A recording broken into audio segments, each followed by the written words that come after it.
Now, I'm very privileged to welcome Gianrico Carofiglio to the Italian Cultural Institute. Yes, I used to be a public prosecutor and I used to work on anti-mafia investigations and trials for a long time.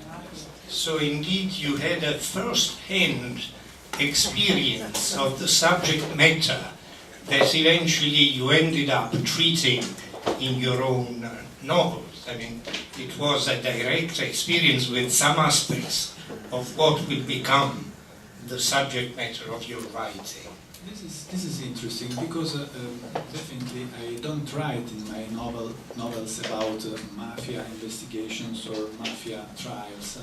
I talk in some of my novels about trials, about investigations, about the judiciary, but I generally prefer to talk about so-called normal crimes.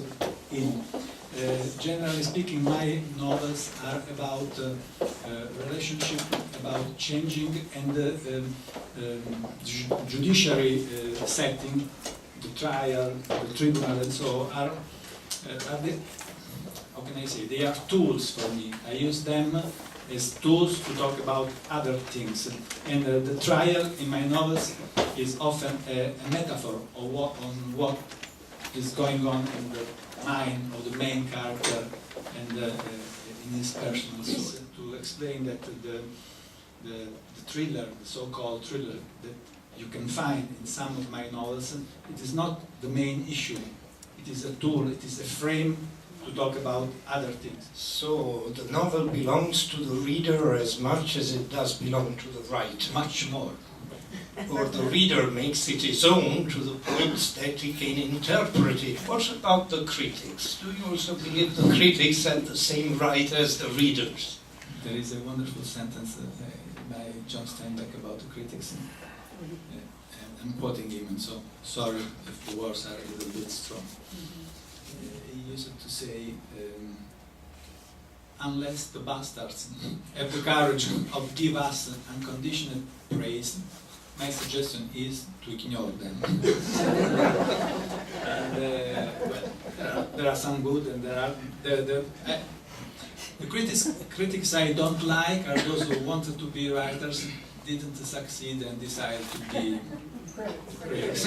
Yeah, exactly. I think that every real writer is on a big mountain of books written by other people, and it is not about writing, but it is good from my point of view. Einstein used to say that creativity is the ability of hiding your sources. This is true.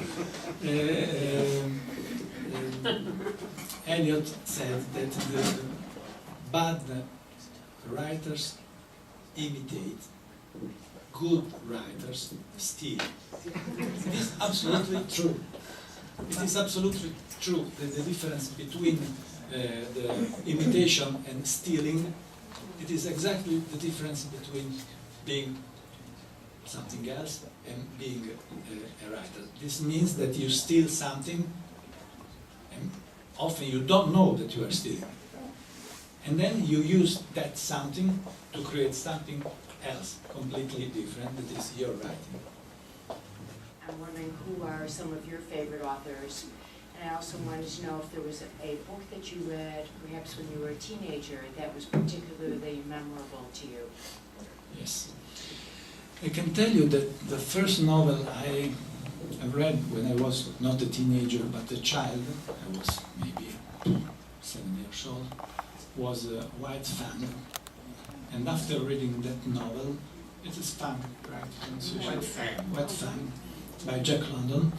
And after reading that novel, I thought I want to do the same thing. It was the first moment, very far in the past, when I thought that I would have liked to tell stories, because I was so fascinated by the idea that you open this little thing and you find a world inside. Of course, I didn't think like this when I was 7 years old.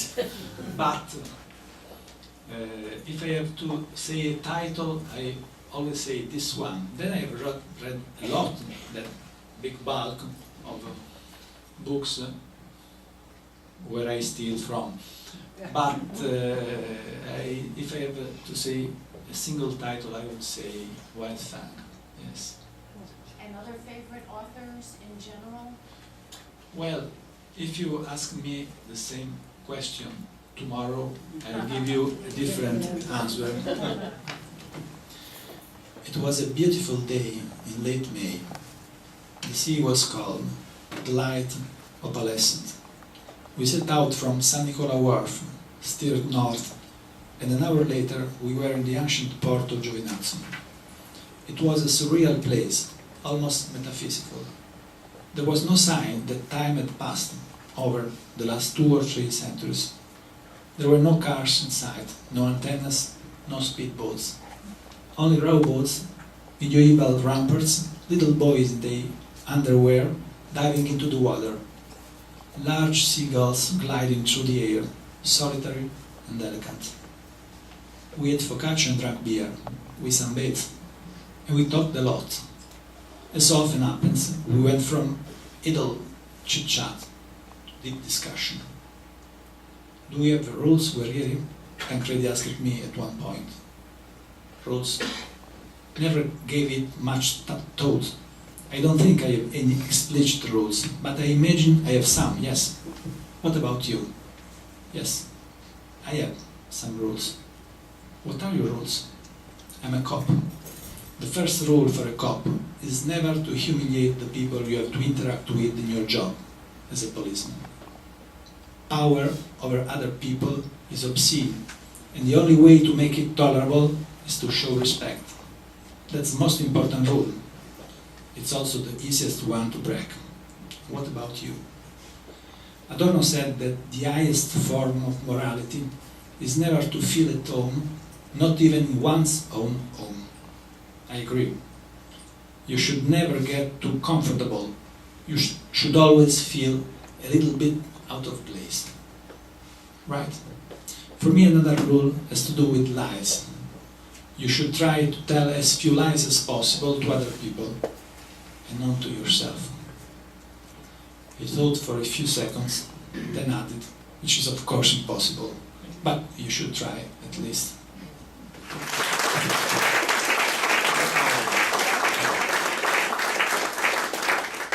If you allow me, before concluding this meeting with Carofiglio, I wanted to remind you very shortly of the books, the novels that he's written that have been translated into English.